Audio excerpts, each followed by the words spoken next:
morning, everyone. My name is Gregory Brooks. I serve on the E-Board for the statewide coalition of Resident Council Presidents, and I'd like to lead us all this morning in a recite of the Pledge of Allegiance. Here we go. I pledge allegiance to the flag of the United States of America and to the republic for which it stands, one nation under God, indivisible, with liberty and justice for all. Thank you, and God bless. Good morning and welcome to our 24th Annual Voices Forum. My name is Marie Painter and I am the State Long-Term Care Ombudsman. I want to start off by thanking Mr. Gregory Brooks, who is a member of our Executive Board of Presidents of Resident Council, for starting off the day with the Pledge of Allegiance. So thank you, Gregory. We know that this year is going to look a little bit differently as we are being projected virtually to all of you. However, we're hoping to be able to convey the information we feel is very important for you to have. Our theme this year is Connection Matters. Throughout this program and throughout the week, we would like you to use the hashtag #OurVoicesLouderThanEver. As the State Long-Term Care Ombudsman, I've spent the last 6 months advocating for residents around the state during this pandemic. We know this has been an incredibly challenging time for everyone, and we hope that through infection control measures and keeping people connected to family and loved ones, that we're able to keep you all safe as well as healthy. I'd like to introduce first this morning the Commissioner of the Department of Aging and Disability Services, Commissioner Amy Porter. Welcome, Commissioner. Hello, everybody, and welcome to the 24th Annual Voices Forum and our first ever virtual forum. As Maureen said, my name is Amy Porter, and I'm Commissioner for the Department of Aging and Disability Services. One of the programs in our department is the Long-Term Care Ombudsman Program, and they are the reason we're all here today. They are a small but mighty crew, but they're responsible for putting this event on and making sure that we all have the opportunity to connect. And why? Because connection matters. As our theme for today, connection is really so important. It's important to connect with family, with friends, with community, with whatever it is that's important to us. Connection is good for our well-being, it's good for our quality of life, and it is really what ties us all together.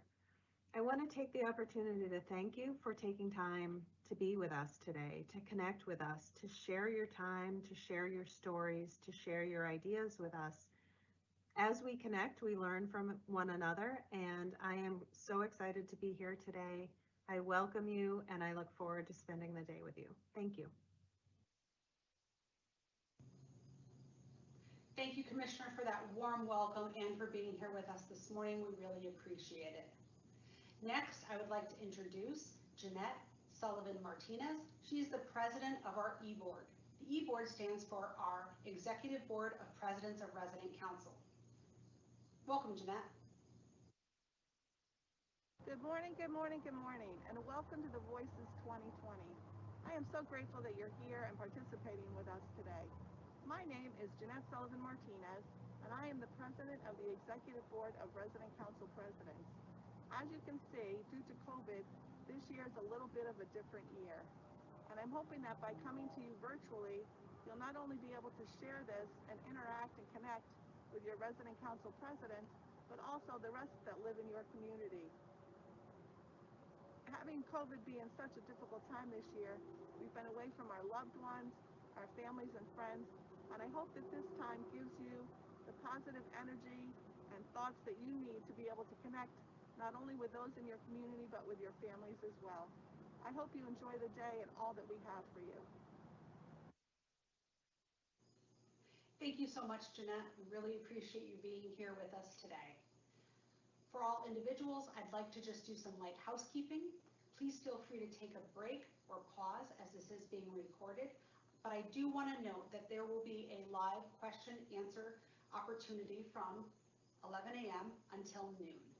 Before that time, you can put questions into the chat and we will save them for during that period of time. You also have the opportunity to text or call questions into 860-331-9813. Now I'd like to take this opportunity to introduce our keynote speaker, Dr. Sherry Gibson. Dr. Gibson received her PhD in clinical psychology with an emphasis in geropsychology from the University of Colorado, Colorado Springs. You can read her full biography in the attachments.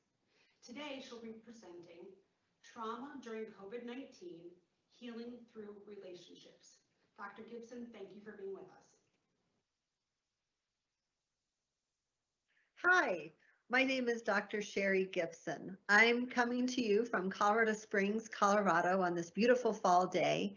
And I am so happy to be with all of you in this new tech world that we find ourselves for the Voices 2020 conference.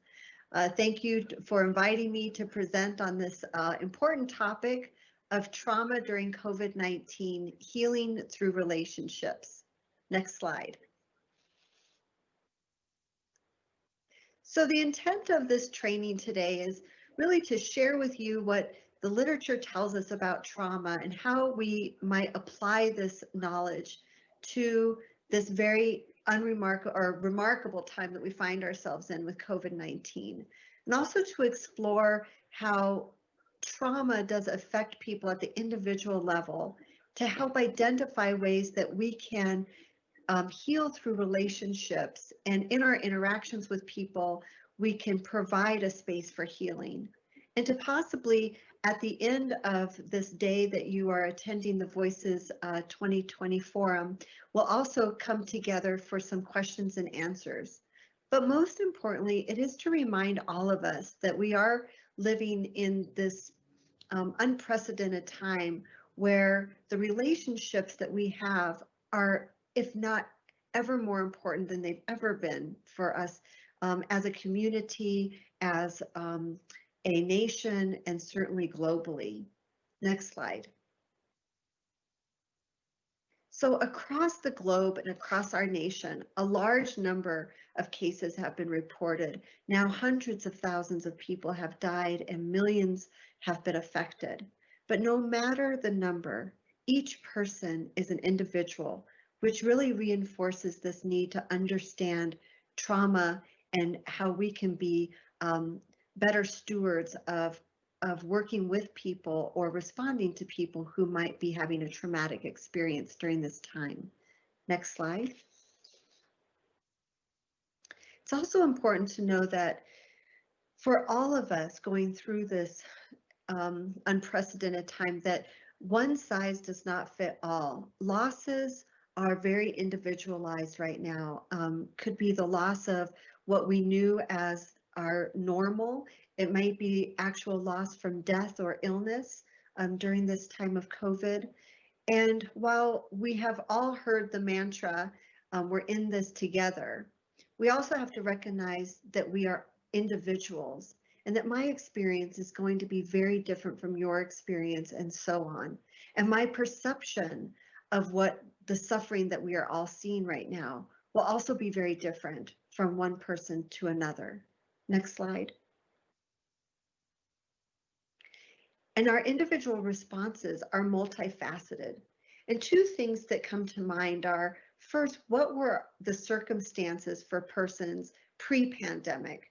So for example, people who were already exposed to adversity in their lives, such as poverty or racism, maybe physical and mental health vulnerabilities, and what were a person's economic and social supports prior to the pandemic. But then there's this other piece, which is the exposure that has been encountered since the pandemic. And that may include the illness of a family member or a resident in your community, people who have lost jobs, may have lost their health insurance. Job status is an important factor. So all of our essential healthcare workers that seriously put their lives on the line every day going to work and then have to return home with a sense of anxiety around the people that they've cared for during the day and whether or not they're going to transmit any illness to their home environment. The time we spend in social media and news, this overexposure to information is another important factor to consider. And when we think about the community level stressors, these are known as hotspots.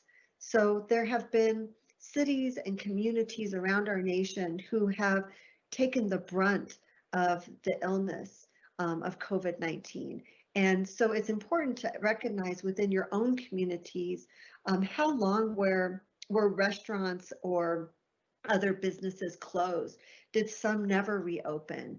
What were your government's response to wearing masks or to closures or to re-entry or rephasing back into normal life? All of these are taken into consideration when we think about our individual responses during this time and what we see in other people.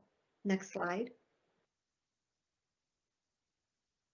I want to introduce you to a term that is known as trauma-informed care. And the Substance Abuse and Mental Health Services Administration at the federal level has done a lot of work around understanding trauma and how people develop a trauma reaction, what types of factors make a person maybe more vulnerable, and how does trauma affect a person across the lifespan. And there are three main tenets that have come out of their research and investigations around this area. And that is that behavioral health is essential to overall health, and that prevention strategies actually work to minimize trauma. And thirdly, that treatment is effective. Next slide. To be a trauma-informed care thinker, if you will, there are some things that we have to understand. First, we have to understand the prevalence of trauma. And by understanding that, we also recognize how trauma impacts people at the individual level. And then we put that knowledge into our practice every day to actively resist the re-traumatization. And this can be done in such benign ways. For example, a person may see something or hear something that re-traumatizes them. And this could never be more true than where we find ourselves now.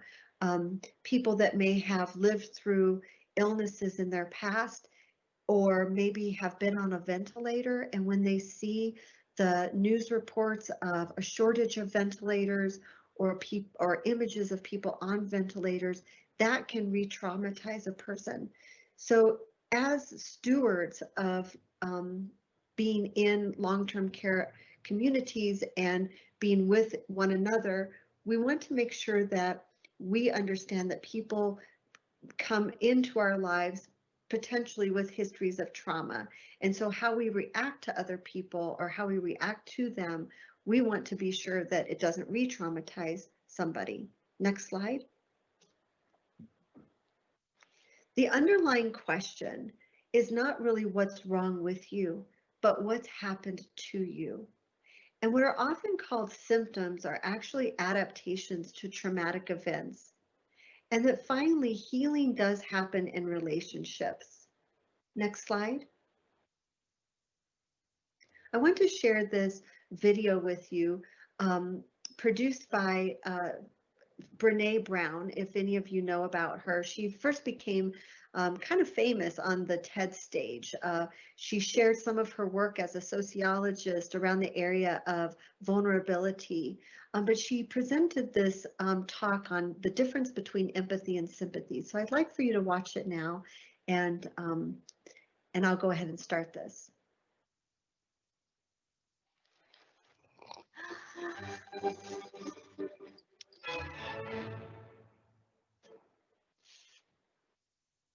So what is empathy, and why is it very different than sympathy? Empathy fuels connection. Sympathy drives disconnection. Empathy, it's very interesting. Teresa Wiseman is a nursing scholar who studied professions, very diverse professions where empathy is relevant, and came up with 4 qualities of empathy. Perspective taking, the ability to take the perspective of another person or recognize their perspective as their truth. Staying out of judgment, not easy when you enjoy it as much as most of us do. Recognizing emotion in other people and then communicating that. Empathy is feeling with people. And to me, I always think of empathy as this kind of sacred space when someone's kind of in a deep hole and they shout out from the bottom and they say, I'm stuck, it's dark, I'm overwhelmed. And then we look and we say, hey, you climb down. I know what it's like down here, and you're not alone. Sympathy is, ooh, it's bad, no, you want a sandwich? Empathy is a choice, and it's a vulnerable choice, because in order to connect with you, I have to connect with something in myself that knows that feeling. Rarely, if ever, does an empathic response begin with at least. Yeah. And we do it all the time, because you know what? Someone just shared something with us that's incredibly painful, and we're trying to silver lining it. I don't think that's a verb, but I'm using it as one. We're trying to put the silver lining around it. So I had a miscarriage. Oh, at least you know you can get pregnant. I think my marriage is falling apart. At least you have a marriage. John's getting kicked out of school. At least Sarah is an A student. But one of the things we do sometimes in the face of very difficult conversations is we try to make things better. If I share something with you that's very difficult, I'd rather you say, I don't even know what to say right now, I'm just so glad you told me. Because the truth is, rarely can a response make something better. What makes something better is connection. Thank you. And next slide.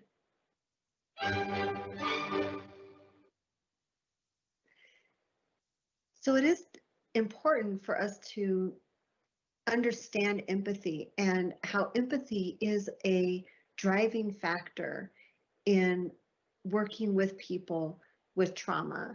And you might have noticed in that video that what isn't helpful is when we try to fix a person. But what is helpful is just to sit with that person. And so I will talk about how we can do that and give you some skills to do that. But first, I want to also address what is trauma. So there's been a framework for understanding trauma that was developed by a working group of researchers and practitioners, trauma survivors, and family members who all convened with SAMHSA, remember the Substance Abuse Mental Health Service Administration. And it's an important framework because it provides us an understanding of the complex nature of trauma. So I'll read it to you and then I'll kind of break it down. What it says here is individual trauma results from an event, a series of events, or a set of circumstances experienced by an individual as physically or emotionally harmful or life-threatening, and that has lasting adverse effects on the individual's functioning and mental, physical, social, emotional, and spiritual well-being. You can see here that I've underlined the word event. And the focus on events places the cause of trauma in the environment, not in some defect of the individual. This is what underlines the basic credo of trauma-informed approach, which is, it's not what's wrong with you, but it's what has happened to you. The focus on experience, which is also underlined, highlights the fact that not every child or adult will experience the same events as traumatic. And the identification of a broad range of potential effects, also underlined, reminds us that our response must be holistic. It's not enough to focus on symptoms and behaviors. Our goal is to support an individual in learning and growing and living a satisfying life. Next slide. There's a wide range of events that can potentially cause trauma. Trauma can be caused by events that the individual doesn't remember, such as events that happened in early childhood. Trauma can also be caused by events that are well-intentioned or necessary, such as a medical procedure. Trauma can be caused by an event that didn't happen to the person, but to a group of people that he or she identifies with, such as slavery or the Holocaust or the genocide of Native American people. And over time, chronic stressors such as poverty and racism can accumulate to cause trauma. It's particularly important here to emphasize that many people experience multiple traumatic events over the lifespan. While the immediate focus might be on a recent event, the individual's reaction to that event may be affected by earlier experiences. You might know somebody, or you might be a person who has experienced multiple sources of trauma throughout your lifetime. Next slide. The majority of persons exposed to trauma typically endure mild to moderate psychological distress, followed by a return to what we would consider pre-trauma health shortly thereafter. Nevertheless, a substantial proportion of persons exposed to traumatic events develop chronic pathological symptoms that may be debilitating and last for several years. In fact, exposure to trauma is ubiquitous. 7 out of 10 respondents worldwide and 9 out of 10 adults in the US have reported experiencing one or more lifetime traumas. The psychopathology, if you will, in response to trauma represents a consequence of the complex accumulation and interaction of life experiences that range from the social to biological factors that occur over the lifespan, really from gestation to death and across generations. So in essence, trauma can be cumulative. Next slide. I want to now transition to the impact of trauma. Next slide. And to know and to understand this piece, we have to have some knowledge about how trauma impacts our brain. The brain has a bottom-up organization. That means that the bottom regions, such as our brainstem and our midbrain, control the most simple functions, such as respiration, heart rate, blood pressure, and that type of regulation. The top areas, such as the limbic system and the cortex, control more complex functions, such as thinking and regulating our emotions. At birth, the human brain is underdeveloped, and not all of the brain's areas are organized and fully functional. During childhood, the brain matures, and a whole set of brain-related capabilities develop in sequence. So, for example, we crawl before we walk, and we babble before we talk. The development of the brain during infancy and childhood follows that bottom-up structure. And so, when the sequential development of the brain is interrupted, which is also guided not only by the biological process, but by experience, it can be modified. Next slide. So here I show a pyramid. One of the things that we know is that there's been a very large survey that was done looking at the ongoing health risks that kind of help us establish the relationship between trauma exposure and physical health. And the largest study was conducted by the CDC and Kaiser Permanente, and we call this the ACE study. ACE stands for Adverse Childhood Experiences. And these researchers surveyed more than 17,000 insured individuals from 1995 to 1997 about their experiences or their histories of adverse childhood experiences. And the ACE study uses a score, and which counts up the number of those ACE events, if you will. And what we find is that childhood abuse, neglect, and exposure to other traumatic stressors are very common. Almost 2/3 of people who participated in that study reported having one or more, at least 1 out of 5 people reported having one ACE adverse childhood experience, and more people also reported having 3 or more ACE scores. The short and long-term effects of childhood exposures include a multitude of health and social problems. And so as the number of ACE scores or ACEs increases, the risk for the types of health problems can occur, such as we look at premature pregnancies or health risk behaviors such as smoking, even suicide.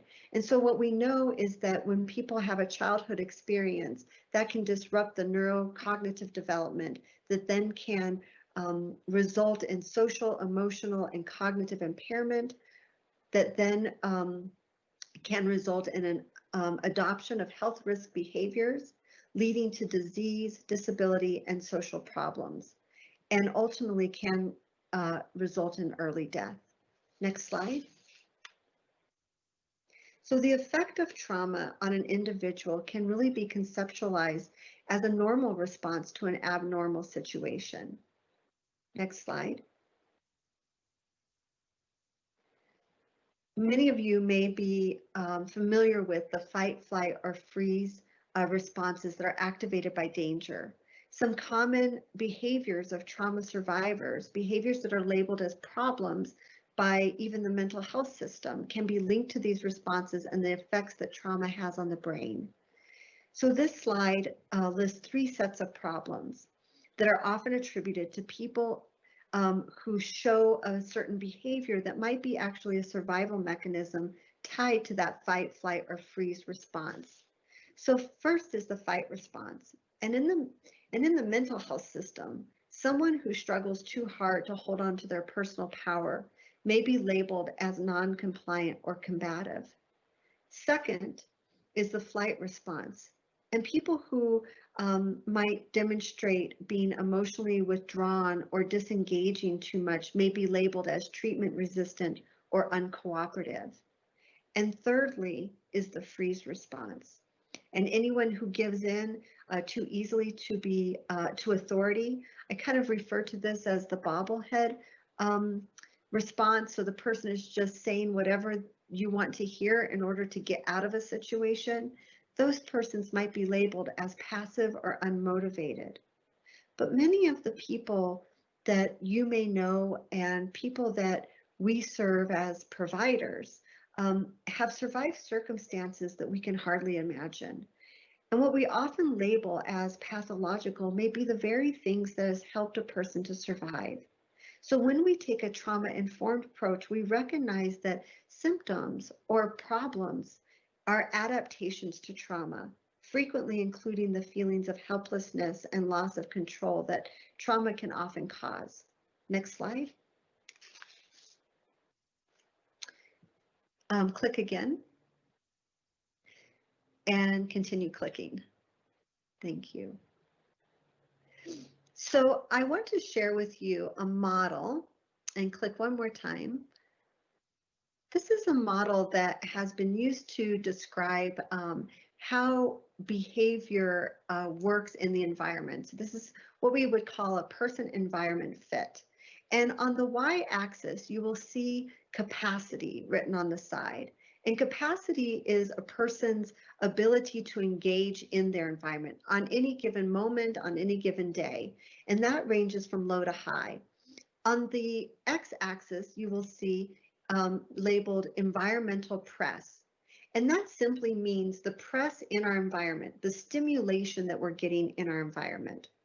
Now, when a person's mental capacity is low and the press is high, we will see a negative behavior, which may look like anything from maybe throwing something, maybe yelling, arguing. It could be pacing. There are lots of things that can come up there. And the inverse is true, that if we have high capacity and the environment isn't supporting us with enough stimulation, the same will happen. We will also see negative behaviors. And what we want to do is try to find that zone of maximum functioning. Now, why is this important to you?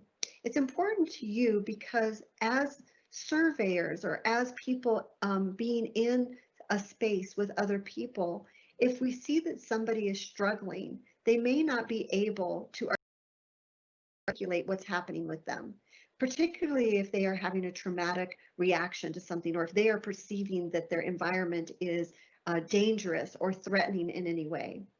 And for people where their trauma brain is activated, or let's say in situations where a person may have dementia or may have serious mental illness and are having an episode of psychosis. In that moment, the person is unable to tell us what they need. And so we have to survey the environment to try to modify it. Let me just give you an example to kind of put meat on the skeleton. When I was a pre-doctoral intern, I did my internship at the VA Palo Alto and worked with veterans. And I worked on a short stay rehabilitation unit. Well, this was a place where people came to rehabilitate after maybe a stroke or having some kind of medical procedure. And there was an incident that happened one day between two veterans who started arguing with each other and then began pushing one another. One of the veterans had dementia, and the other one had serious mobility problems. He was wheelchair bound, he'd been a double amputee, and also had some mental illness. And we tried to decide what had triggered the altercation between these two gentlemen. And what I noticed as I looked at the environment is that the two men had been sitting in a common area where there was a television, and they had been watching a war movie. That's what had been showing. And it occurred to me that that war movie, which was very agitating, also had an impact on one of these gentlemen who started the argument with the other. But we couldn't really put it together until we looked at the environment. And what we noticed is when we changed the channel on the television to be something that was a lot more less stimulating, something like the Animal Channel or the Food Network, things of that nature, that we saw the agitation of the residents decrease. And so that's where you and me and others, we can be really good stewards of surveying the environment. When we see people are not doing well, we can modify the environment, and it may be the actual physical environment, but it may be us that have to modify our approach. If I'm standing too close to a person and they might be feeling threatened, if they are not in eyes distance or in reach of a door and they need to have an escape plan and I'm standing between them and a doorway, that may also be triggering a person. So there's lots of ways that we can raise our awareness to understand the environment and us in the environment in relationship to people who might be having a trauma reaction. Next slide. So here's some skills for you to develop in order to help others. Next slide. First of all, it's really important to understand the meaning of identifying and validating feelings. People who've experienced traumatic events, particularly at the hands of a caregiver, were given very contradictory messages. They were often dismissed or ignored, silenced, abandoned, blamed, shamed, or told they have no rights to feel the way they do. You have a repeated opportunity to offer a corrective experience with a person. Next slide. So you want to look for nonverbal emotional cues. It turns out that 85% of all communication is nonverbal. So pay attention to eye contact, a person's facial expression, if their brow is furrowed, if they're grimacing at something you said, their tone of voice, their body posture, gestures, rate and rhythm of their voice. And what you want to do is reflect another emotional state. You may even say something like, it sounds like you feel very angry about this, or I'm noticing that you're grimacing. What are you feeling right now? Or it looks like you're sad. And after you've reflected the feelings, and I put this in an I statement because what I want you to do here is to integrate the information into making an I statement. After reflecting feelings, I'm able to validate an emotion. So I've just provided an example here. You had to wait 3 days to get an answer. Your question was really important, and I understand why you're mad. So you want to first reflect the emotion that you see, label it, and after you've reflected, you want to validate it. It doesn't mean that you might condone that emotion, but you want to identify it, and validate it for the individual. Next slide. Next slide. Regulating feelings is also an important skill. A significant outcome of having an overwhelmed nervous system, that fight, flight, or freeze response, is emotional dysregulation. And that can make it very hard for a person to use skills that they've learned in the past. We also know that persons with dementia can also undermine the ability of accessing skills to regulate emotions. So what can you do about that? Next slide. So one thing that you can do is you want to understand maybe about other people, what makes them feel overwhelmed and how can they bring themselves back to emotional balance. In order to understand that in another individual, we have to understand that for ourselves first. What are the things that bring you back into balance when you feel stressed? Like for me, it's taking a walk. It might be doing some yoga postures or deep breathing. And you also want to be able to use some grounding strategies. I think the most effective grounding strategy for a person who's feeling dysregulated, and by dysregulated, that may look like sobbing, crying. It could be pacing back and forth. You want to have them focus on their breathing. And there's a few tips here. You can do prescriptive breathing, which is breathing into the count of 4 and breathing out to the count of 6. Or it may simply be just take a deep breath in and a deep breath out. And I do that until the person can start to calm down. Redirection is also another important, or distraction, another important skill. So letting a person be in touch with their feelings is also a good thing, and it's also not good to let them go on for a very long time. So once the person can emote for a little bit, you'll want to redirect them. Let's go see what's happening in this room. Or did you catch the football game last week? What did you think about that? Or tell me who's in this picture that I see on your wall. You can easily distract and redirect a person so that they can shift their focus to something different. Next slide.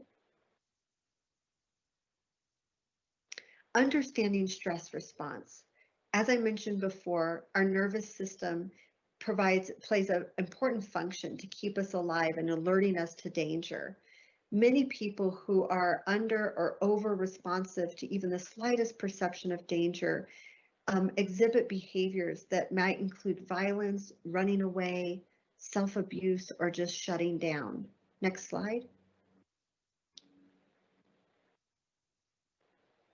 We also know that the survival brain becomes preoccupied with pain and danger, but it can be distracted, as I said before, and redirected. So integrating things that are pleasurable and fun, giving people a sense of security and belonging, joy, beauty, and humor are all important factors to that redirection and trying to shift the trauma brain back into something more meaningful. Next slide. Part of this skill development is finding the reason for being. Trauma triggers can elicit existential questions about life and death, about good and evil. Oftentimes people who are having a trauma experience will say things like, "Where is God now? I don't know why God would let this happen." So you want to find the aspects of your life, or ask other people, what aspects do they have a deep connection to? What brings people purpose and meaning into their life? One of the skills that I use with my clients is to start a gratitude journal. This is something where a person will write down at the end of every day 3 things that they're appreciative of. And that helps us focus towards hope and meaning and appreciation. You also want to be able to talk to other people about what makes them unique and help them connect with activities that promote a sense of hope and value. Help other people identify aspects of their lives that bring meaning and purpose, and know what that is for yourself, because when we hold up the mirror to ourselves, then we can be better present for other people. Next slide. So in essence, healing happens in relationship. What we've talked about here is we understand the prevalence and impact of trauma.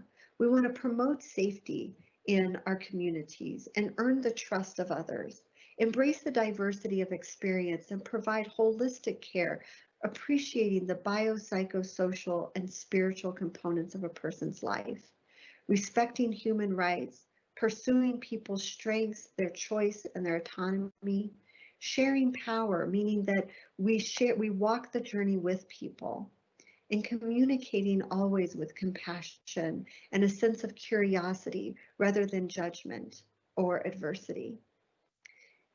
Next slide. So I want to thank you all for being here today. Thank you so much for your time, and I hope that this forum has been very educational for you and has had some meaning and relevance in your lives. And I look forward to our question and answer time. Thanks so much. Thank you, Dr. Gibson, for this incredibly important training, as we know that COVID-19 and the trauma related to it is impacting so many of our long-term care residents today. I want to note that this training and all of the presentations today will be posted on the LTCOP website. Next, we are going to have 3 short videos from members of our e-board, and they're going to be providing you with information they feel it's important for you to have. First up will be Jeanette Sullivan-Martinez, followed by Brad Parkhurst, and third will be John Gliciano. Thank you. Hi, my name is Jeanette Sullivan-Martinez, and I am president of the statewide coalition for resident council presidents. And I'm here today to talk to you about your care plan meetings. In your care plan meetings, especially during this COVID pandemic time, there needs to be certain things put in place or in order. You should have the opportunity to be able to visit with your loved ones, whether it's a window visit, an outside visit, or even if it's through Skype or some other electronic means. The object is that you're able to connect with your loved ones during this time of isolation. Not only that, but your facility should be able to provide for you what your individual needs are. Maybe you're someone who can't get out of bed, so therefore how are you able to get outside for a visit? Your facility should be able to set something up that you still are able to maintain some kind of contact with your loved ones during this time. It should be individualized. Each person is separate and different, and so the needs of each person should be also met. So that is something you can address during your care plan meeting when you have them at your facility. As a resident, you have the right to participate in your care plan meeting. Thanks. Hi, my name is Brad Parkhurst. I've been on the executive board since 2017. The question you should be asking at your care plan meetings is the potential for discharge planning. I was a resident council president when I was in a nursing home and found out about a program called Money Follows the Persons.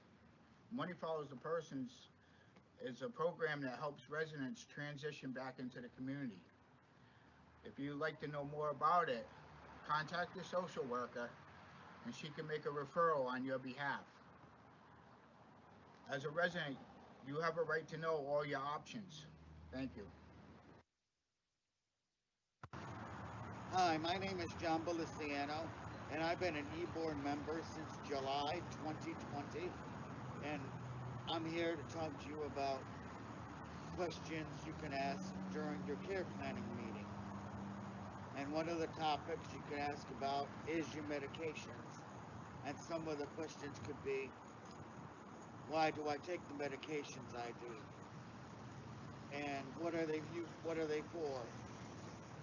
And will there be any side effects? And as a resident, you have the right to be fully informed of all this information. You can request a medication list. You have the right to be fully informed. Thank you. I want to thank the e-board for putting together those videos for us. Next up, we have Lorene Gomez from the Department of Mental Health and Addiction Services. They have a new grant that might help support you through this very challenging time. She will have with her one of the community coaches working with the grant here to discuss the services that they might be able to provide for you. Lorraine? Hi everyone, my name is Lorraine Gomez and I'm from the state of Connecticut, Department of Mental Health and Addiction Services. I wanted to tell you about a new program that the state of Connecticut is offering to its seniors across the state called the Crisis Counseling Program. This came about as a result of a FEMA grant, and you may recognize that name FEMA as the federal branch of the government that reaches out to those who have been negatively impacted by a natural disaster such as a tornado or hurricane or flood. Well, the government is now classifying the COVID-19 pandemic as a disaster. But this disaster is a little bit different from others because whereas you would reach out and offer food and shelter and water and other services, this grant is targeting our Connecticut seniors to reach out and offer them mental health services because we have been seeing upticks in depression and anxiety and maybe feelings of social isolation, particularly in our seniors, since they're feeling like they're being cut off from family and friends, and they're really divorced from what they used to do before COVID. So we have employed 5 different mental health agencies throughout the state of Connecticut, and we've asked them to send out crisis counselors to conduct some outreach to our Connecticut seniors. So that can take place wherever seniors are. Hopefully you'll see our crisis counselors there as well. That can take place in areas such as skilled nursing facilities, assisted living facilities, residential care homes, senior centers, senior housing. We even have crisis counselors handing out program brochures and flyers at the COVID testing sites around the state. So this is to offer psychological first aid, to kind of offer them some education, talk with them about their signs and symptoms that they might be noticing within themselves or even their family members. Depression, maybe they're having a loss of appetite, maybe their sleeping patterns are disrupted, maybe they're not feeling as concentrated or focused in their thinking as they would be prior to COVID-19. So what our crisis counselors do is offer them some resources. They can link them up to resources so they can continue with some mental health counseling. They can also offer some support programs, and they can also continue to follow up with them as well and just kind of do check-ins, whether it's weekly or twice a week, just to call and see how they're doing. These encounters can take place either virtually or in person. It really depends on the comfort level of everyone involved. Another thing you need to know is that this isn't only for Connecticut seniors. If during an encounter with a senior, we kind of run across a family member who's connected to that senior, or if they're in a residential care home or a skilled nursing facility, and we find that the staff are also feeling the effects of COVID-19 in a negative way with their mental health, then we can also offer them some services as well and link them up with resources. So while we initially target our Connecticut seniors, this program really has a broad span to it. We will reach out to others as well. And also, it's good to know that this program is completely anonymous. So we will be recording data, and it's pretty cool data-wise because the crisis counselors all have mobile apps downloaded on their devices. So they will record their data right on their app, it's in real time, but it's completely confidential and anonymous. We don't take names, we don't put addresses. We do enter demographic data, but nothing really identifiable to that person or individual. So we're really excited about the crisis counseling program. We're excited to offer it to Connecticut residents, senior residents, as well as staff members who are experiencing negative effects of COVID-19 on their mental state and well-being. So that is a quick nutshell of the crisis counseling program for the state of Connecticut and Connecticut seniors. You can find more information about the CCP program on the DEMAS website. Thank you so much for your attention. Hello everyone and welcome. My name is Manny Barretto, and today I'll be introducing you to COVID-19 Assistance for Community Health, also known as COACH.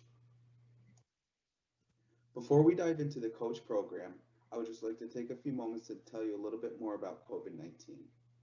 COVID-19 is an illness caused by a virus that can spread from person to person.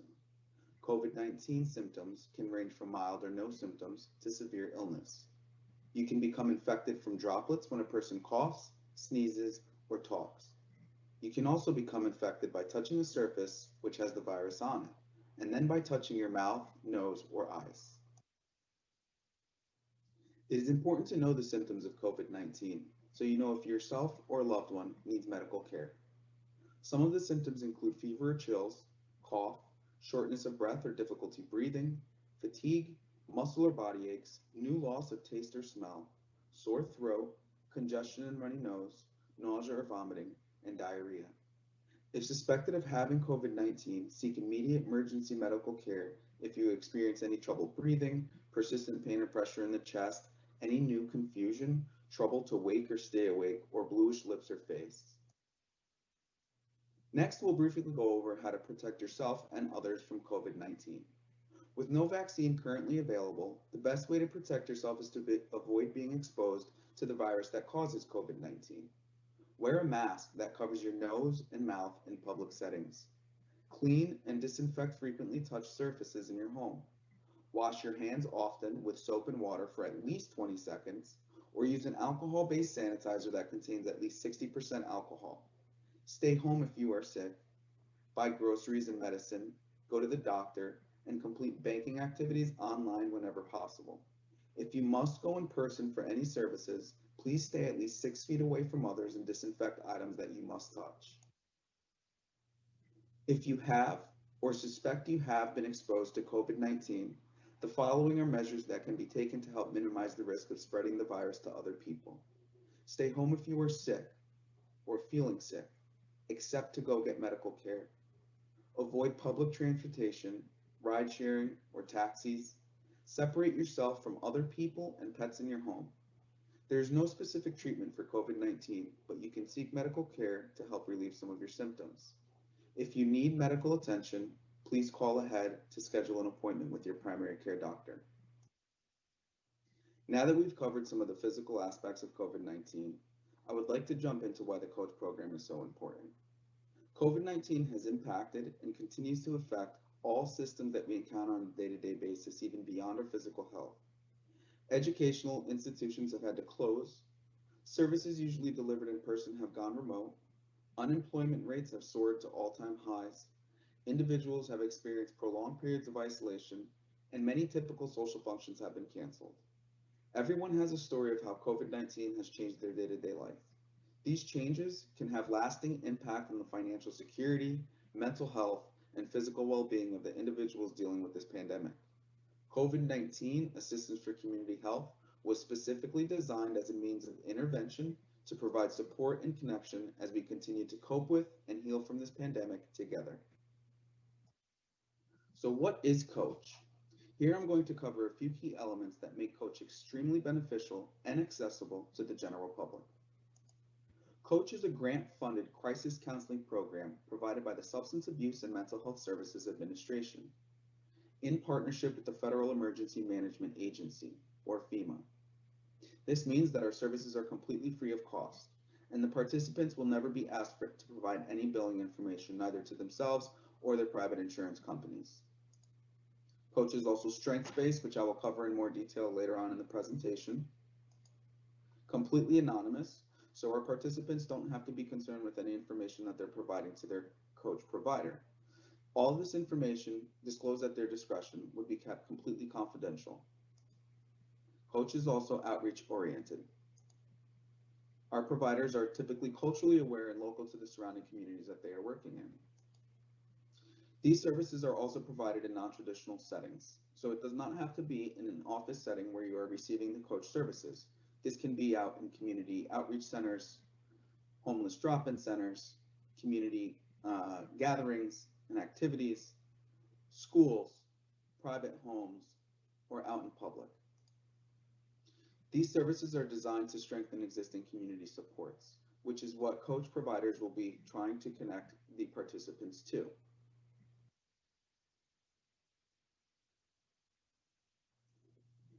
Due to COVID-19, Connecticut residents are experiencing tremendous amounts of stress, trauma, and anxiety. Most people know someone who has the virus or has lost a loved one, client, patient, or friend. Also, Connecticut has experienced unprecedented unemployment rates, which directly impacts people's ability to afford basic needs like food, housing, and household necessities. Many households are having difficulty juggling and adjusting to homeschooling, limited daycare, working from home, caring for our seniors, and telehealth. In addition, there are many reports of increased feelings of isolation due to social distancing precautions and lack of regular contact with others. This is where the crisis counseling can help Connecticut residents by supporting them in understanding their options, coping strategies, strengths, and natural supports. Our coach providers assist individuals to understand their situations and reactions, regain a sense of mastery and control, identify, label, and express emotions, adjust to the pandemic and losses, manage stress, develop coping strategies, make decisions and take action, and most importantly, connect to community resources.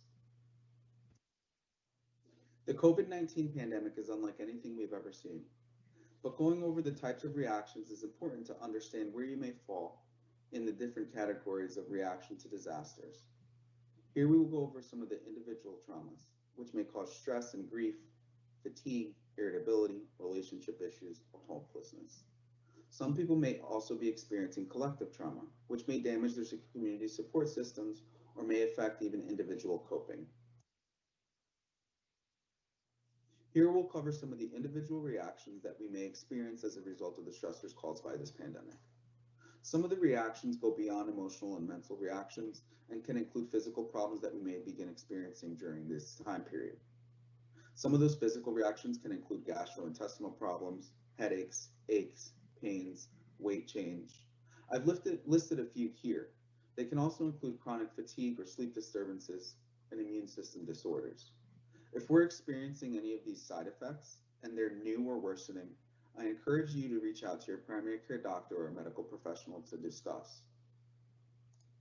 We can also experience some emotional reactions, feeling heroic, euphoric, or invulnerable, really wanting to help in the community, really wanting to get out there and be of service. We can also experience denial, anxiety or fear, depression, guilt, apathy, grief. And these may be some indications of the necessity to reach out to a mental health professional in order to seek services to help us cope with some of the stressors caused by this pandemic. We can also experience cognitive side effects, disorientation or confusion, poor concentration, difficulty setting priorities and making decisions, loss of objectivity, recurring dreams, nightmares, or flashbacks, or preoccupation with disaster or this pandemic. Some positive responses can include a determination and sharper perception. In addition to the cognitive and emotional reactions, we can also experience some behavioral changes. Some of these may include change in activity level, a change in alcohol or drug use or abuse, an increased use of over-the-counter medications, difficulty communicating or listening, irritability, anger or frequent arguments, declining work performance, frequent crying, difficulty sleeping, or avoidance of triggering places or activities.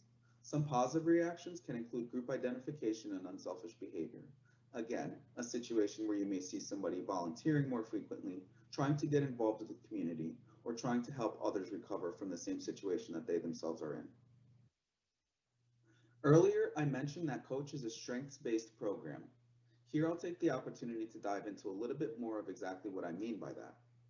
According to Merriam-Webster Dictionary, resilience is an ability to recover from and adjust easily to misfortune or change. The Coach program works on the fact that most people are resilient and have a built-in ability to recover from or adjust to misfortune or change, such as those seen with the COVID-19 pandemic. This is one of the most important factors in fostering an individual and community recovery and is an essential element of Coach. We don't approach people ready to diagnose. We ask them how they think they are doing and what's working well for them. To foster resilience, the Coach helps participants to connect with others who understand and accept their feelings. Participants should be encouraged to maintain a positive view of themselves and their abilities to find solutions to their concerns. Coach providers can model effective communication and teach participants coping skills to help them manage strong emotions and impulses. For example, all individuals can learn adult breathing and retraining to help themselves decrease anxiety and stress. Here in Connecticut, the Coach program is also working closely with the Senior Outreach and Engagement Program in order to address our vulnerable populations living in nursing homes, congregate care settings, and medical institutions. A lot of these individuals have also experienced prolonged periods of isolation and may have experienced the loss of close relatives, friends, and loved ones. In order to address this specifically, Coach is conducting virtual outreach providing psychological first aid, stress management support, psychoeducation, resource linkage, and connection to literature about additional resources. Psychoeducation efforts are focused around aging, loss, and grief, and isolation, which may include connection to recreational therapy, such as games, reading, discussion groups, with goals of maintaining some structure, interest, attention, and cognitive stimulation. After initial contact, it is our coach's responsibility to help engage and foster that resilience that is found within the individual who is participating with our services. Different ways to foster resilience include connecting with family and social supports. Our coaches will try to identify support systems for the individual and try to connect them with those resources available. Developing self-awareness and have faith in one's ability to rebuild one's life. Becoming more spiritual or religious, engaging in spiritual practice or religious services. Finding a deeper meaning and purpose in life. Developing optimism and discovering inner strength. Having a sense of humor, being lighthearted. Engaging in physical exercise. And most importantly, just being patient with oneself. As previously discussed, the objective of COVID-19 Assistance for Community Health is to help individuals and communities recover from the COVID-19 pandemic as we're experiencing it today. They do this through community outreach and access to mental health services. Connecticut was particularly hit hard by the COVID-19 pandemic. As the state moves into the recovery phase of the COVID-19 disaster, it is anticipated that there will be a great need for crisis counseling assistance. Our crisis counselors, through Coach, can help with connection to services. Some of those services include referrals to your primary care doctor for some of those physical symptoms that we see from the stressors caused by COVID-19. The referrals can also take place to mental health and substance abuse services and providers in your local area. These can include connection to community resources, information for unemployment benefits and employment services, and also information on supportive group counseling resources. The services that we connect our individuals to through the Coach program are definitely not limited to those listed here, but this is just to give you a general idea of the types of services that we would try to strengthen in our communities and connect our participants to. As you will see here, I have attached a map of the Connecticut Mental Health and Addiction Regional Service Delivery Areas. On the left side of your screen, I have also included the name, the region, and the contact information for each of the coaches throughout the state of Connecticut. If you or anyone you know has any questions about the Coach program or would like to participate in the services provided, please feel free to contact us at any time. We also would like to thank you for allowing us the opportunity to discuss Coach with you, and we look forward to working with you as we recover from COVID-19 together. I want to take this opportunity to thank Demas for being here with us today and providing us with that very important information. Again, that information will all be available on our website. The next part of our presentation is our annual award ceremony. The first award is the Carol Rosenwald Award. Carol Rosenwald was a resident that in 1996 brought to the attention of all residents how important it was to make sure their voices were heard outside of the walls of a nursing home. She was a strong advocate and believed that residents had rights and that these rights needed to be honored. Because of this, every year an award is given to someone that honors residents' rights and puts that at the forefront of decision making. This year, our e-board nominated Barbara Cass. Barbara Cass is the Chief of the Healthcare Quality and Safety Branch at the Department of Public Health. Barbara has been steadfast in her advocacy and working to protect residents during this pandemic. Now we're going to go to our live presentation of the award to Barbara. My name is Jeanette Sullivan Martinez, and I am president of the statewide coalition for resident council presidents. And it is my honor today to present the Carol Rosenwald 2020 award to Barbara Cass. Barbara is the chief branch or branch chief in the Department of Public Health, and she works tirelessly and endlessly through her life to help represent us individuals that live in nursing facilities. And it is an honor to be able to give this award to someone of her caliber. She is not only tirelessly working in the field as a nurse in her previous life, she has committed herself to public hearings on the behalf of residents in the state. She has aided and abetted herself to the ombudsman's office to help them relentlessly to meet the needs of residents through the state of Connecticut. It's very rare to meet a woman or even a person who can put their feelings and other people's feelings into their own lives and their own hearts and then fight feverishly to get those needs met. And very grateful for the fact that Barbara Cass is one of them. And we so appreciate all your hard work and all your tireless years that you have. And hopefully this award will remind you of all the people that you've helped and all the people that are so appreciative of who you are and what you've done for the state of Connecticut. Congratulations, Barbara. You deserve it.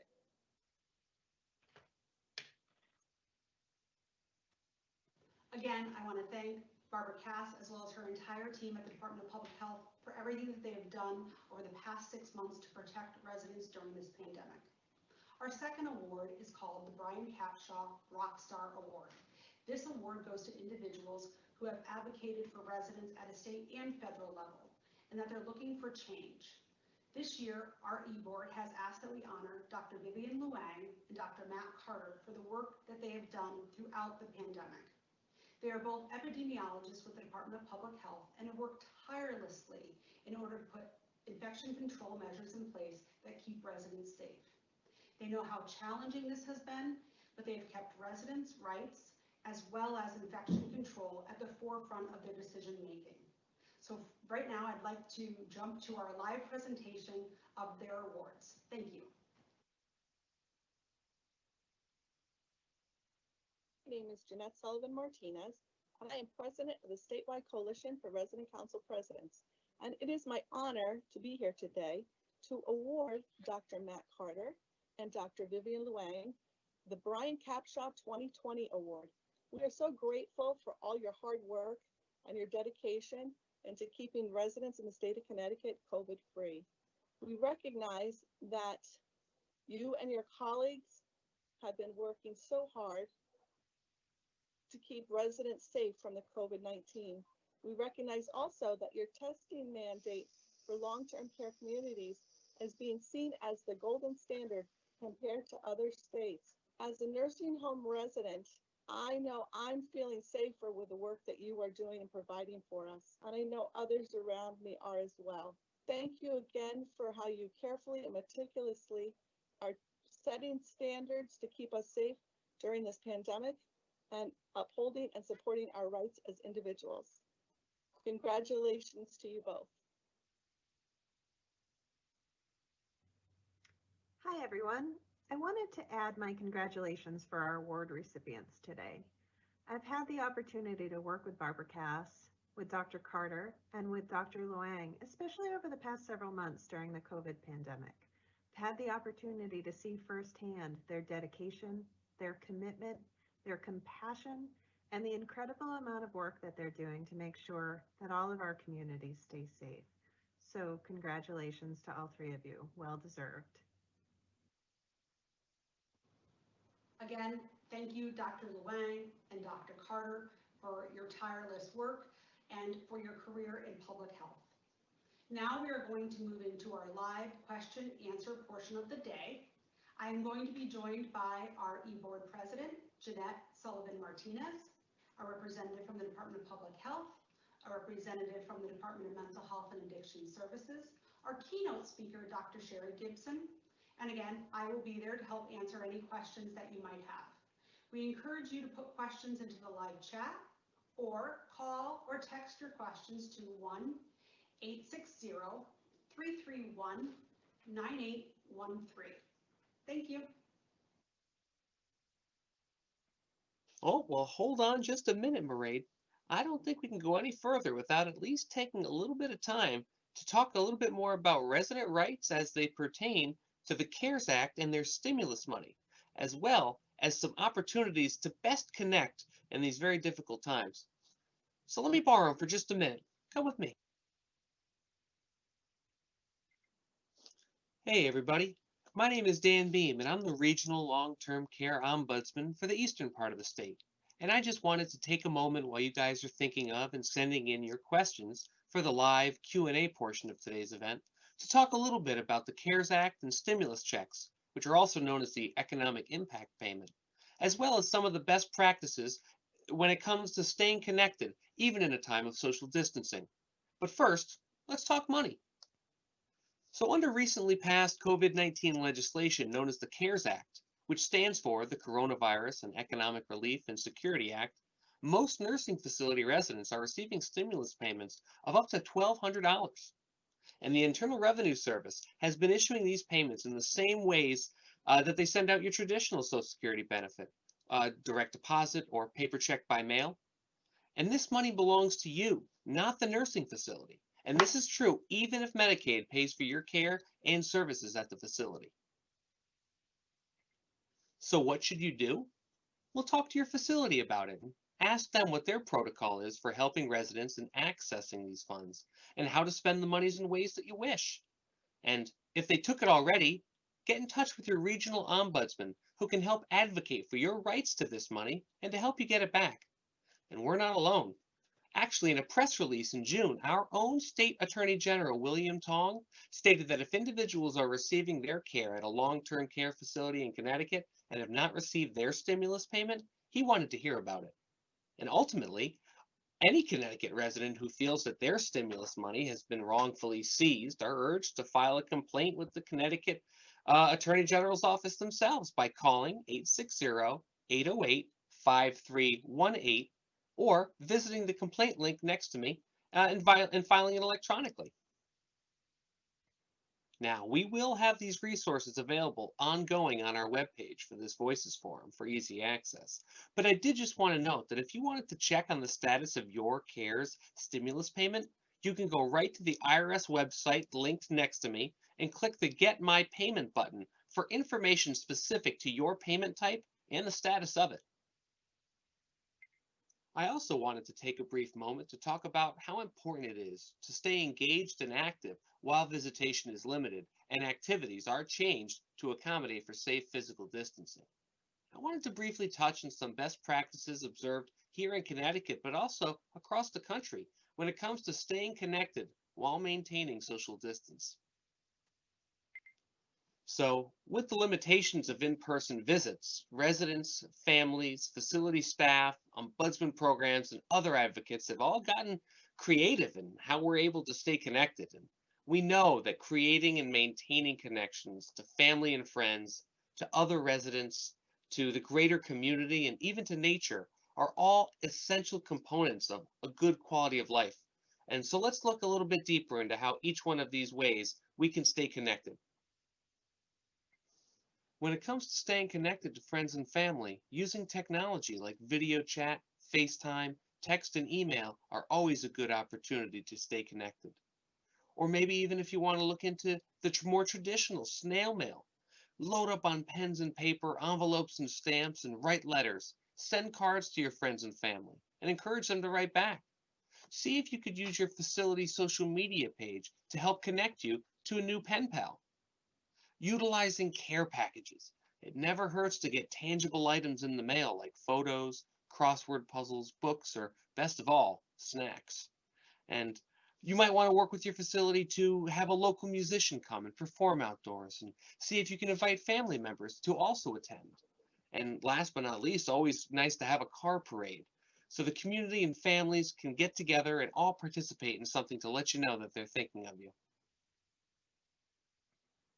When it comes to staying connected to other residents within the facility, it's good to use the intercom system or closed circuit TV or iPads or tablets in new and creative ways, whether to play music, conduct sing alongs, share anecdotes, or broadcast entertainment or exercise classes.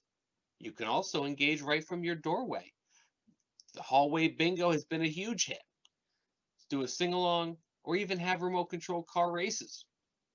And for the more traditionalist, of course, setting up indoor pen pals for those who have stocked up on pen, papers, and stamps. It's always nice to get that mail. You can also use technology to stay connected to the greater community. Discover new books, audio books to read, watch free online performances of operas or Broadway musicals, visit world famous libraries or museums virtually. They even have webcams set up all over the world, including the International Space Station. And you can even stream your favorite church service online. And while technology use is good, and there's always a time and place for it, staying connected to nature is a fundamental need that is so important and can't be overlooked. And so facilities should always be looking to designate an outdoor area that allows individuals to enjoy the sunshine and fresh air. And they should set up outdoor social distance spaces for family and friends to meet that creates a calm and peaceful ambiance. And as the weather starts to get a bit colder, it's important to be able to stay in tune with nature and bring those plants inside the facility and to look into things such as potentially a mobile gardening cart. And now, this certainly is not an exhaustive list, and we continue to create new and unique ways to connect every day. So for more information about how to stay connected at your facility, feel free to explore the resources provided in the Voices 2020 page under Additional Resources. COVID-19 has been incredibly difficult, and no one knows these challenges more than the individuals who live in long-term care settings. And it's not always easy to stay as connected as we would like due to the infection control measures currently in place. But it's important to remember these connections that we have with our loved ones and keep that perspective. But don't take it from me. I'd like to turn things over to you. We had homes from across the state participate in this year's Resident Voice Challenge, where residents created artwork and videos on why connections matter to them and how they're overcoming challenges and staying connected in some of these new and creative ways. Let's have a listen. Hello, my name is Ariel Mitchell. I am from Westside Care Center. I heard about the National Consumer Voice Challenge, and this is the painting that I came up with. It says, "Distance means so little when someone means so much." And as you can see, it has a globe behind the quote. Really, the thought behind this was that social distancing has emphasized the need for social connections. However, as residents of nursing homes, this is and will always be a problem for us because we are isolated from our friends and loved ones. It is important for us to keep perspective during these times, and I think my inspiration for the painting came from the realization that love does not disappear because of distance. Love resides in our hearts, and distance cannot change that. 6 feet apart or a world apart, love and true connections will remain. We just need to remember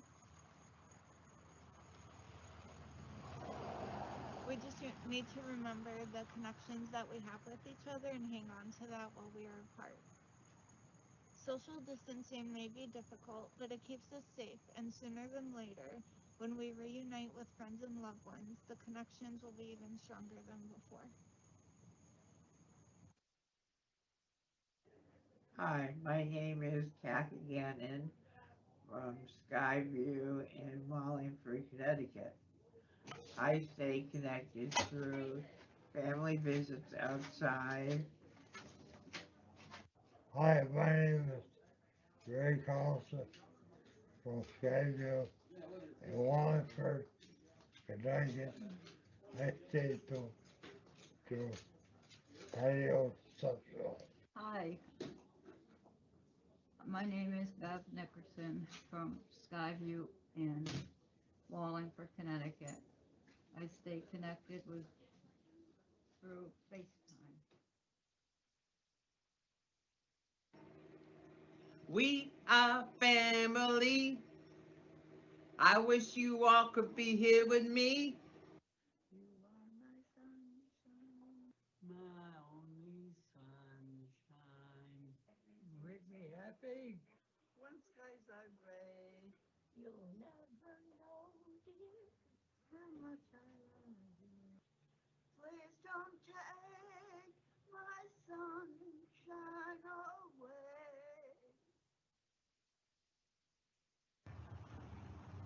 Hi, I'm Sue. I'm the president of the Council of Good Neighbors.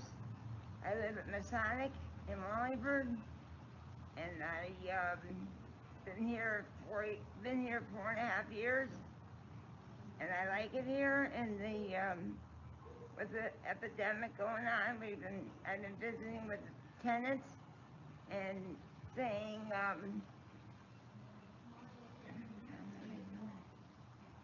visiting with the tenants and visiting with a lot of the people around here, and we're enjoying it. It's hard, and my family's coming Friday, so we're gonna have a small visit in the auditorium. Wilder Lounge. Perfect. My name is Tad, and I'm here at Kokomo, and I enjoy it very much. My family and I visit out in the backyard. The backyard is unique. No other convalescent home has a yard like this.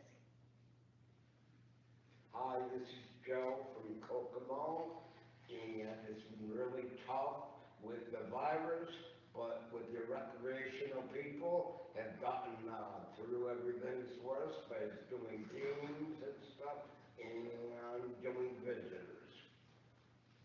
Hi, my name is Connie, and I live in Kokomo also. And it's a nice place. I like it here. My daughters like it here. We visit in the yard, and we're going to start visiting back in the building again. And we're thankful for the low sickness here with the virus. We've had 17 weeks of clear, with all negatives, and I'm very thankful for that. My name is Scott Dean. I'm a permanent resident of Masonic here in Wallingford, Connecticut. I live on the 6th floor, and I've been here about 3.5 years. During the pandemic, it's made it extremely difficult for residents to communicate with one another, particularly those that don't have access or can't be in a wheelchair. So what I've been doing on my floor is visiting most of the other residents. I've made some new friends. Some of the people have extenuating circumstances where it's difficult for them even to speak. So just hearing a voice is important for them because you can see their eyes light up. And what we do is, once I am outside of my room, it's mask on all the time. Then with the social distancing, the one thing that we can do with the staff, because the staff is in the same boat we are, we bump the elbows and we speak to each other, and that all helps make it go by a little faster. The social distancing is really an important aspect of it. We all do it. I go by some of the meeting rooms on the first floor and see that people are having a meeting and they're all 6 or 8 feet apart.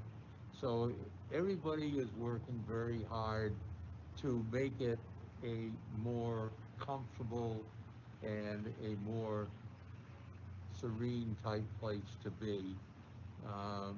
We have a few activities that are going on for the residents, and even the old people have got a mask on. And it's great to see that the older people who have difficulties knowing what day it is still have a mask on. So it's a good setup, and this is really a good place for all of us to be. It's one of the safest places in the state to be. And I'm happy to be here, to be honest with you. I'm done. Okay, thank you. All right. All I can say is that my family is very important to me. All my grandchildren, my great grandchildren, and my children. And every one of them has a life outside of here, so it's nice to know what's going on.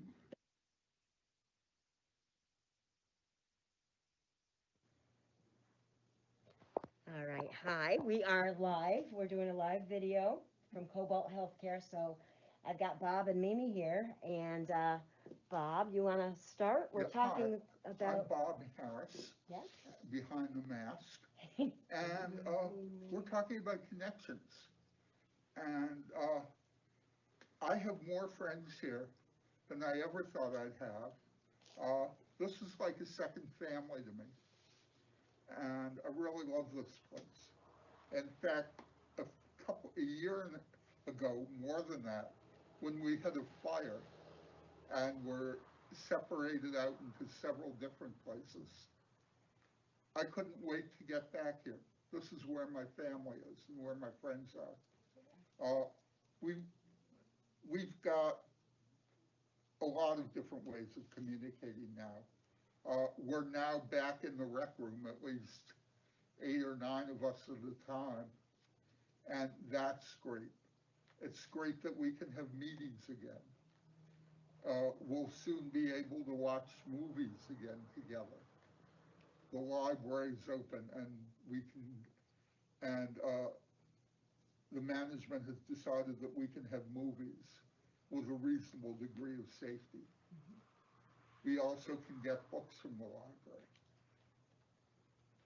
or we will be able to shortly.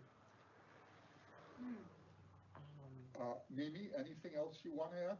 Yeah, we've come a long way. We can order out now. Yeah. And we have a terrific director of the program. She keeps us busy. We never get bored. She entertains us with a lot of games and stuff, and it's very nice of her. And I'm quite happy. Everybody seems to be very happy because they're busy. Good. And everything is going good. Good. So you're feeling connected. You're feeling connected And I with the feel community. connected to the family. I feel the same way Bob does. I have a lot of friends, and we all watch out for one another. Very nice. It's really nice. We've come a long way. Yes, we have. Yes, we have. There's one other thing. My name is Mimi. Oh, Mimi sorry, Maynard. My real name is Rosemary, but my nickname is Mimi. Nice. So they know me by Mimi. We know you and fear you. One other thing I'd like to say, well, more than one, but we're also communicating using Facebook. And we have some friends at a nearby church. And FaceTime. And we call them once a week, sometimes more. And they're a great help. Also, we're doing some porch visits with friends. I've just come back from a porch visit with Father Frank at a nearby church, who comes from a nearby church, and he's a terrific guy. Yeah. Other people are seeing friends and family on the porch. We'll probably be moving into the rec room as the weather worsens, but hopefully that won't be for a while. And how often does Father Frank come? Father Frank comes once a week. Nice. And we have a woman named Dolly who's a marvelous singer who also comes once a week. And she also brings me tons of puzzle books, which I try and circulate around. Yes. We quarantined them for a while first, but Yeah. Oh, Mimi's We got play something else? bingo once a week. Yeah. We play a lot of games that are very good. We quiz games we do. The director keeps us quite busy. We shouldn't be, you know. Get to see your friends. That's good. Yeah, and she orders for us and everything. So do you order takeout food? Is that what you said? Yeah. Yeah. That just started.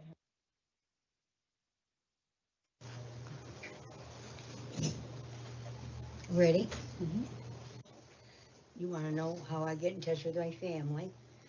I phone call with phone calls, and we have visiting hours once a week, and I talk to my family every day on the phone. And when they come to visit, it's good because my family means a lot to me. And I have a lot of great-grandchildren around the corner here, and I love to see them. And it gives up hope that you know we'll see them. And I have two nieces and a sister-in-law that, well, they don't really come to visit because my sister-in-law's, well, ill. She has some problem that all her bones and everything ache, so she's not able to get around. And the other two have their own life, so. But the ones that come from church week and let me know about the church that's going on, and Nice. that's it. And is that important to you? Yes, it is. Hi, my name is Gil LaRose. I live here at Chestown Rehab. I stay connected with my family and friends. By FaceTime and outdoor visits. That's it. Hi, I'm Marion Beamer from Deep River, Connecticut, and I live at Chestown Rehab, and I connect with my family and friends outdoors visits. Hi, I'm Ray Maslick, and I'm a happy resident of Chestown Health and Rehab. I stay connected with my family through the telephone and outside visits.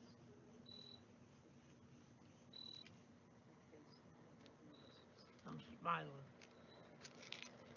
My name is Ruth Witcher from Chestown Health and Rehab. I stay connected with my family by face and outdoor visits.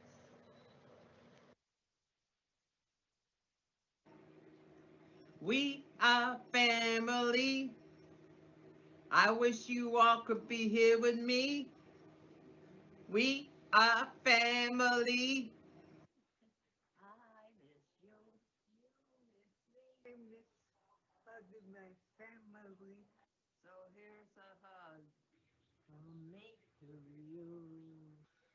All my love. Well, the question is, why connection through activities is important? So, you build socialization.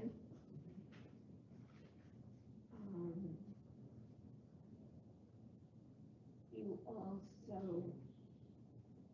build skills for yourself.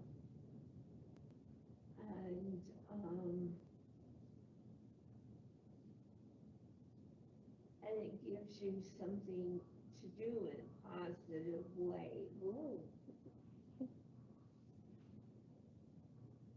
Yes. Okay. Yeah. Question. Why connection through activities? Well, again, you connect with people around the building, and you help in case of a problem. And you build your skills.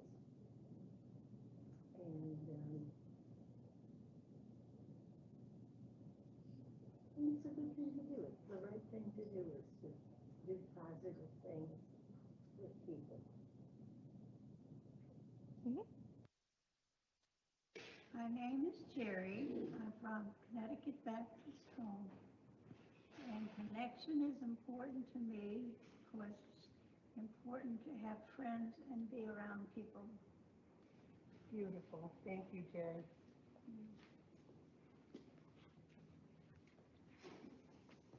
You could do the same thing. You can state your name, where we are, and why connection is important to you. My name is Jerry Bliss at Connecticut Baptist Home. I just love being here. Oh, we love having you. Why is connection so important to you, Jerry? Because I'd be very lonely if I didn't have it. I know. Let's see what your sign says. What does that say? Connecticut matters. No, not Connections Connecticut. matter. They both do. Connecticut and connection matters. Oh, God. Very good. Thanks, Jer.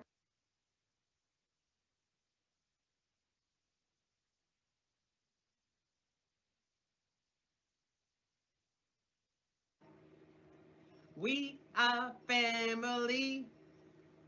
I wish you all could be here with me. Family, you're my star. How I wonder where you are. So far away from me today. In my arms, I wish you would stay. Family, family, love you so. I just wanted you to know.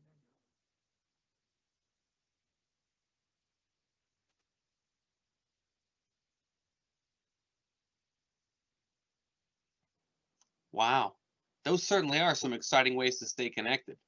Thank you so much for all of our residents and staff who helped in providing submissions for this year's Residents' Voice Challenge. At this point, I'd like to hand things off to Dan Lurban, our South Central Regional Ombudsman and Legislative Liaison, who will help us look back at some historical big picture issues, provide some regulatory updates, run some facts and figures, and touch on the revised visitation directives before helping us look forward on how we can continue to make our voices heard at the Capitol and beyond. Take it away, Dan. Wow. Good morning. I'm Dan Lurban, Regional Long-Term Care Ombudsman, and I'm delighted to participate in the Voices Forum and provide a brief legislative and big picture update. A shout out to our resident council presidents for your leadership and your advocacy. A shout out to all of our other advocates joining the Voices Forum. Also a shout out to Commissioner Porter and State Ombudsman Painter and all of my Ombudsman team colleagues. Some of the big picture issues we're going to be discussing today include a look back regarding nursing homes pre-COVID, the limited General Assembly actions taken prior to the legislative chamber shutting down mid-March, some of the federal CMS blanket waivers that were implemented, some of Governor Lamont's and DPH orders regarding nursing home visitation and other issues, some facts and figures, some information on the General Assembly's first and second special legislative session, some updates on the revised visitation directive from CMS and from the Connecticut Department of Public Health, and other issues. To get started, many nursing homes were facing financial occupancy and staffing challenges pre-COVID. Last fall, CMS included the nursing home abuse icon to the Nursing Home Compare website. In addition, last fall, a new phase 3 implementation of the 3-year rollout of CMS regulations occurred, which included a prohibition against signing a binding arbitration agreement as a condition of admission, and also focus on infection control, trauma-informed care, and quality assurance. A new Medicare short-term rehab payment system was rolled out last October, patient-driven payment model.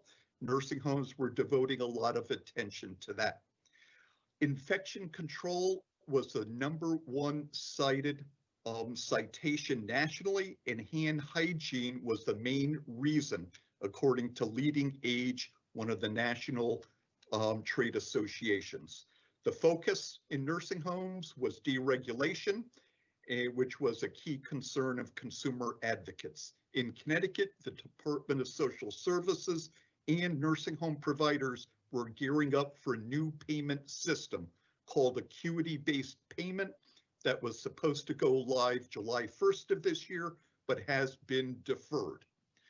Regarding the national big picture issues, obviously we know that there was very low unemployment back early March, 3.7%. The economy was growing but at a slower pace. There was a strong stock market. In Connecticut, there was a small budget surplus or minimal deficit expected for the fiscal year end this year. And as we later found out, Connecticut ended this fiscal year with about a $38 million surplus, which is good news. However, the next 2 years, there's a significant deficit, which could impact resource availability for programs. Last year, the Connecticut General Assembly raised the minimum wage to $15 per hour by 2023 in a phased approach, and passed nursing home staffing and transparency bill, and which includes posting requirements, and the Attorney General's office and legal counsel for the Ombudsman program have been very helpful in helping enforce provisions of the posting and availability. Regarding the limited General Assembly prior to COVID, 2020 was a short legislative session scheduled from early February to early May. House Democratic Speaker Joe Irasemowicz and House and Senate Republican leaders Themis Clarides and Len Fasano announced their legislative retirements year end, so there'll be a changing of the guard for 2021 in many of the leadership positions. Democrats controlled the Senate by a 22-14 margin, and Democrats controlled the Connecticut House by a margin of 91-60. A few bills advanced out of committee, which is only one step in the process to become law, including House Bill 5098 to raise the P&A, personal needs allowance, to $72 per month from $60 per month, and House Bill 5208 deterring abuse, which included electronic monitoring video surveillance right for residents to have that with the appropriate safeguards and protections in place. Other bills that passed out of committee, but again didn't see the light of day, included a bill on aging in place funding, bills on Connecticut home care program, bills on LTCOP, expand certain veterans' eligibility for public assistance, and 2 bills on equity issues, including a task force to study health insurance and healthcare inequity, and another bill on high deductible health plans and discrimination based on sexual orientation and gender identity. In addition, there is a long-term care insurance bill introduced to provide greater consumer protections. Hopefully next year, we will see traction on these issues. Overall, some of the other bills that were introduced included bills to legalize marijuana. There was regulatory action to expand medical marijuana diagnoses to include chronic pain. There were bills introduced on aid in dying for the terminally ill, bills introduced on absentee voting, criminal justice that we'll talk about under the special session.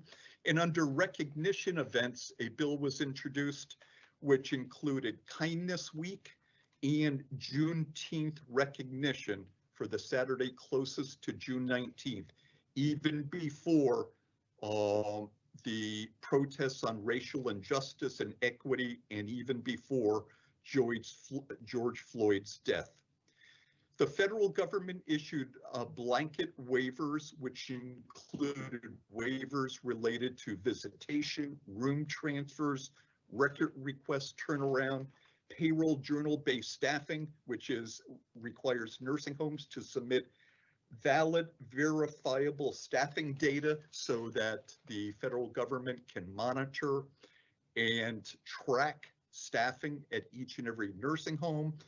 The payroll-based journal staffing submission was on hold until August 14th, when nursing homes were required to submit second quarter staffing.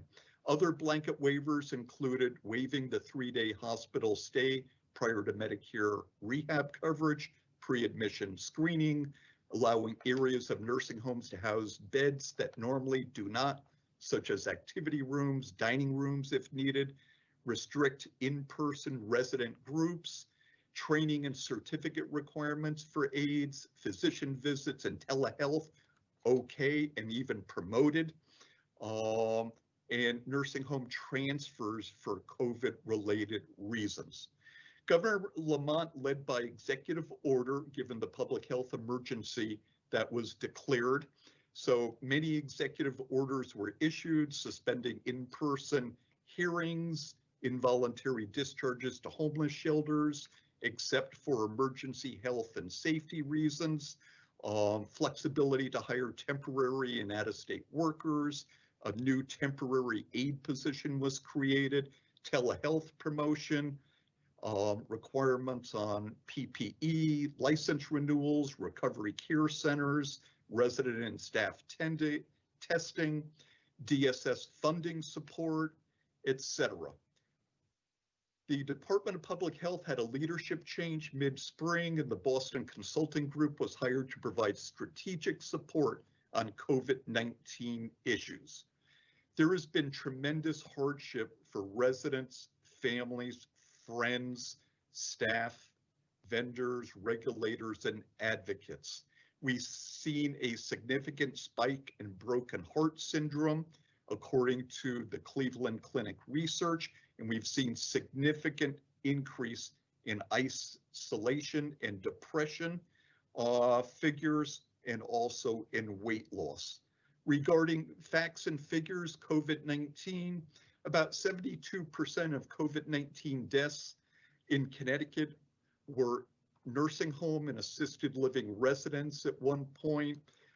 There were major aging, health, and racial disparities on who gets COVID and who dies from COVID early on.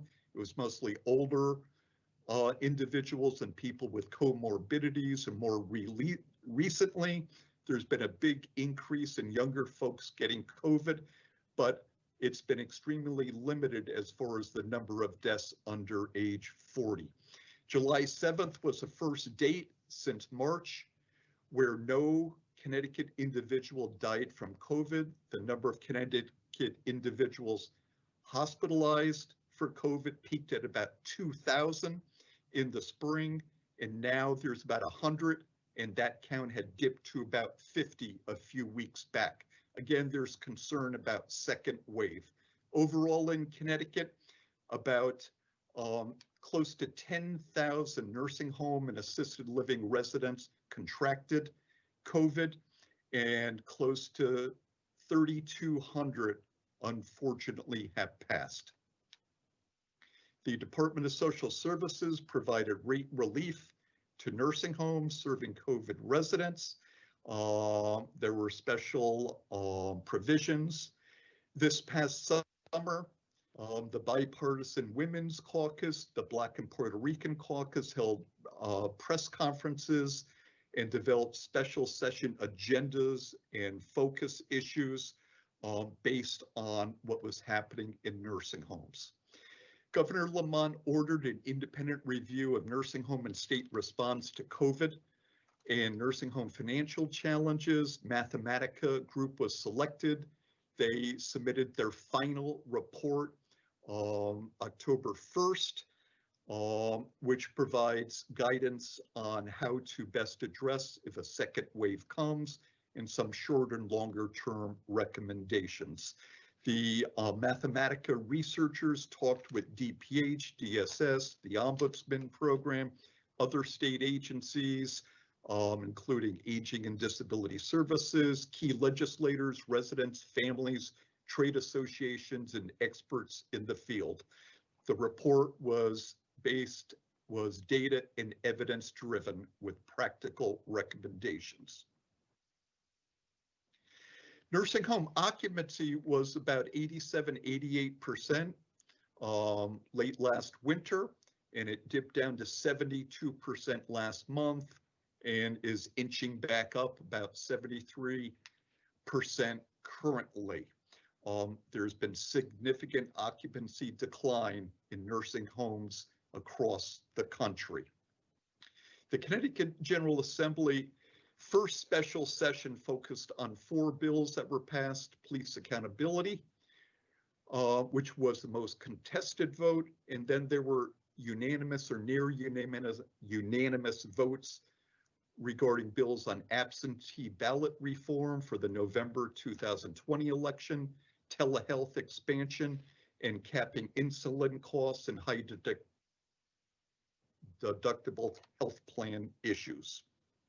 A second special legislative session was held late September, starting late September, and this session included no bills that were long-term care related. Hopefully issues such as nursing home staffing, video surveillance will be taken up in the regular legislative session next year.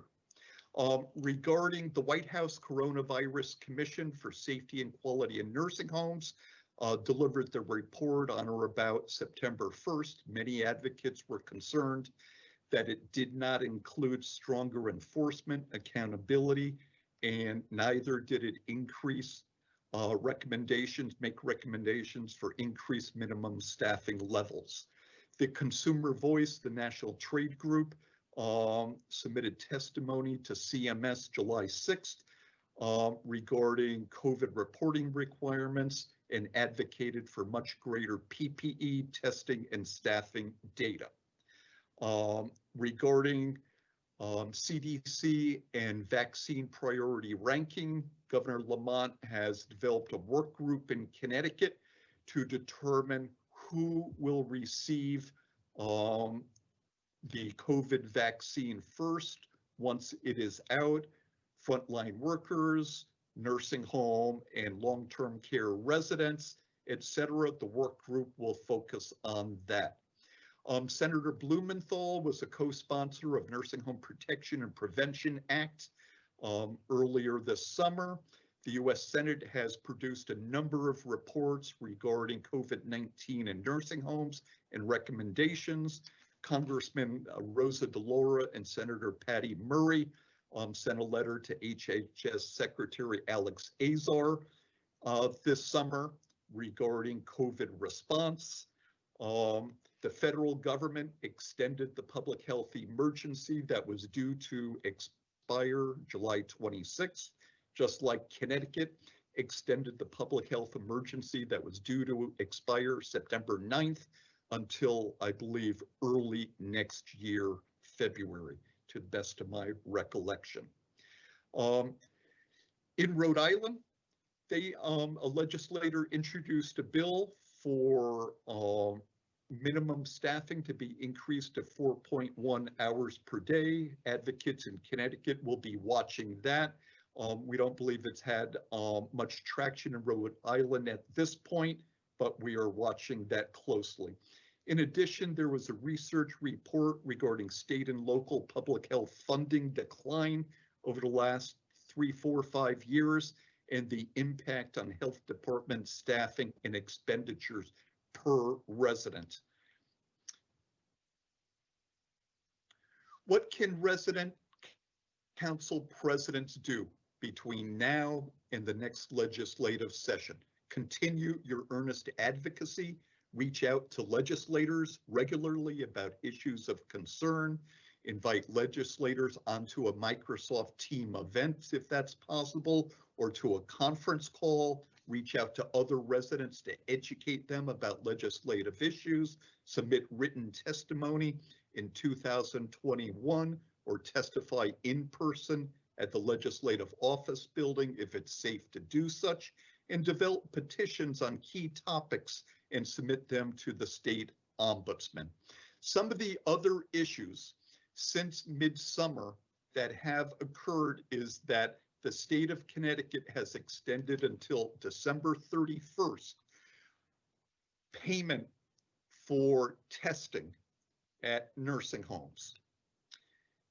In addition, recently there have been outbreaks at nursing homes in Norwich, in New London area, and in the central part of the state, and spikes in COVID in the general community in the Danbury area. The Department of Aging and Disability Services recently released guidance on the reopening of senior centers.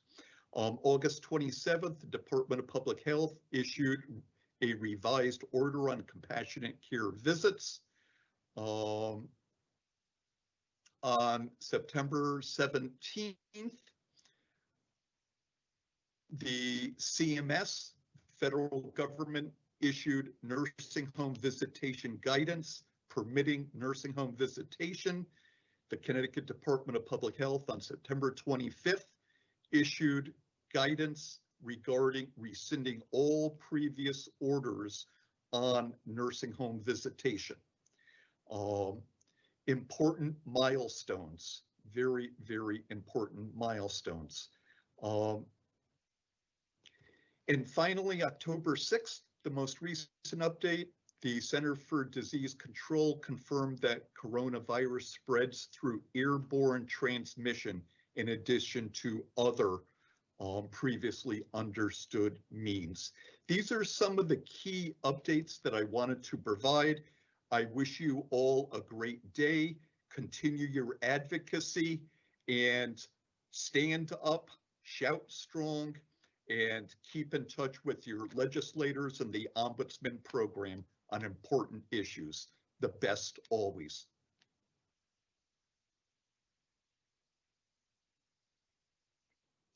Thank you so much, Dan, for that legislative update. Where we'll go from here is we're going to take a few-minute break, come back at 11, and we'll get right into our live questions and answers, live discussion with our panelists.